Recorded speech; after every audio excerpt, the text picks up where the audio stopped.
قرآن پاک کی سورۃ البقرہ میں اللہ تعالیٰ کا ارشاد ہے کہ جو لوگ اللہ کی راہ میں مارے جائیں انہیں مردہ مت پکارو، وہ مردہ نہیں بلکہ وہ زندہ ہیں، لیکن تمہیں ان کی زندگی کا شعور نہیں ہے۔ اسی طرح سورۃ آل عمران میں اللہ تعالیٰ نے ارشاد فرمایا، جو لوگ اللہ کی راہ میں قتل کیے گئے ہیں تم انہیں مردہ مت خیال کرو، بلکہ وہ اپنے رب کے پاس زندہ ہیں اور انہیں رزق بھی دیا جاتا ہے۔ اللہ رب العزت نے شہدائے کرام کو ان لوگوں کے ساتھ بیان کیا ہے جن پر اللہ تعالیٰ نے اپنا خاص فضل و کرم اور انعام و کرام فرمایا اور انہیں صراط مستقیم اور سیدھے راستے کا معیار اور کسوٹی قرار دیا ہے۔ شہادت اور شہید کے فضائل سے قرآن و حدیث بھرے ہوئے ہیں اور اسلامی تعلیمات کی روح سے ایک مسلمان کی حقیقی اور دائمی کامیابی یہی ہے کہ وہ اللہ کے دین کی سربلندی کی خاطر شہید کر دیا جائے، لہٰذا ایک مومن کی تو دلی تمنا یہی رہتی ہے کہ وہ اللہ کی راہ میں شہادت سے سرفراز ہو۔ حضرت ابو ہریرہ رضی اللہ عنہ بیان کرتے ہیں کہ رسول اللہ صلی اللہ علیہ وآلہ وسلم نے فرمایا، قسم ہے اس ذات کی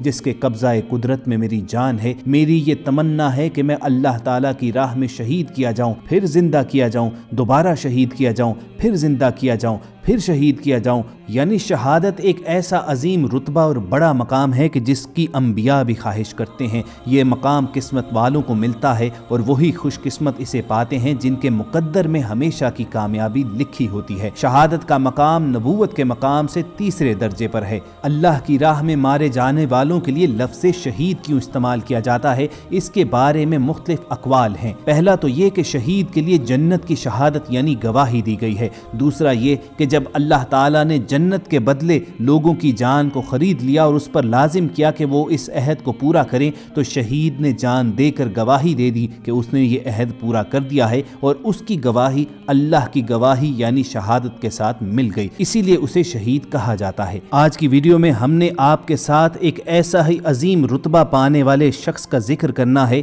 کہ اس کی شہادت کے کئی ماہ بعد جب اس کی قبر کشائی کی گئی تو کس طرح سینکڑوں ہزاروں لوگوں نے اللہ تعالیٰ کا یہ وعدہ پورا ہوتے ہوئے دیکھا کہ شہید کو مردہ مت کہو، وہ زندہ ہیں، بس تم ان کی زندگی کا شعور نہیں رکھتے۔ لیکن دوستو، آگے بڑھنے سے پہلے آپ ریڈ بٹن پر کلک کر کے اور بیل آئیکن کو پریس کر کے ہمارے چینل کے سبسکرائبرز بننا مت بھولیے تاکہ ایسی انفارمیٹیو ویڈیوز آپ کو فیوچر میں بھی ملتی رہیں۔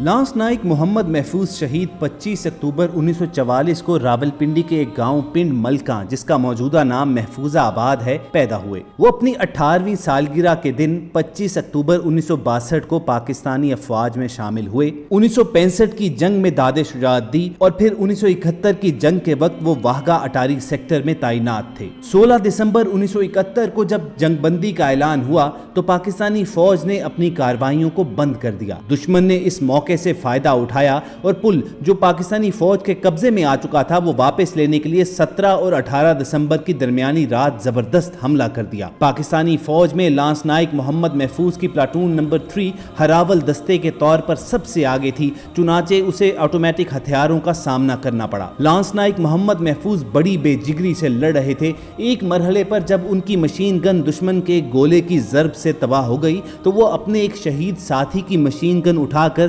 دشمن کے اس مورچے کی طرف لپکے جہاں سے ہونے والی فائرنگ سے ان کی کمپنی کو مستقل نقصان پہنچ رہا تھا۔ ان کی دوسری مشین گن پر بھی آ کر دشمن کا گولہ لگا اور ان کے ہاتھ سے یہ گن چھوٹ گئی تو انہوں نے ایک انڈین سپاہی کو قابو کر کے اس کا گلا دبا کر ہلاک کرنا چاہا، مگر ایک دوسرے بھارتی سپاہی نے سنگین مار کر انہیں شہید کر دیا۔ لیکن لانس نائک محمد محفوظ شہید نے دلیری اور شجاعت کے ساتھ دشمن کا مقابلہ کیا اور جام شہادت نوش کیا۔ ان کی بہادری اور جذبہ انہیں اس مقام پر لے گیا جس پر انہیں نشان حیدر جیسے اعلیٰ ترین اعزاز سے نوازا گیا اور انہوں نے دنیا اور آخرت میں اپنا مقام بنا لیا۔ دوستو، نشان حیدر پانے والے لانس نائک محمد محفوظ شہید کے بھائی محمد معروف نے جو بذات خود پاک آرمی کا حصہ تھے، انہوں نے ایک ایسا ایمان افروز واقعہ سنایا کہ سننے والے بھی جھوم اٹھے۔ محمد معروف بتاتے ہیں کہ محفوظ شہید کے لیے جب نشان حیدر کا اعلان ہوا تو ان کے کرنل نے انہیں بلایا اور چھٹی کی ہدایت کی کیونکہ اس وقت کے چیف آف آرمی سٹاف نے آنا تھا۔ محمد معروف بتاتے ہیں کہ جب وہ اپنے گھر پہنچے تو chief of army staff general Tikka Khan ہو کر چلے گئے تھے، لیکن ان کی گھر موجودگی ہی میں محمد محفوظ شہید کی پنجاب ریجمنٹ کے اعلیٰ افسران تشریف لائے اور انہوں نے آ کر مزار پر پھولوں کی چادر چڑھائی۔ عام قبرستان میں قبر تھی، سلامی دی گئی،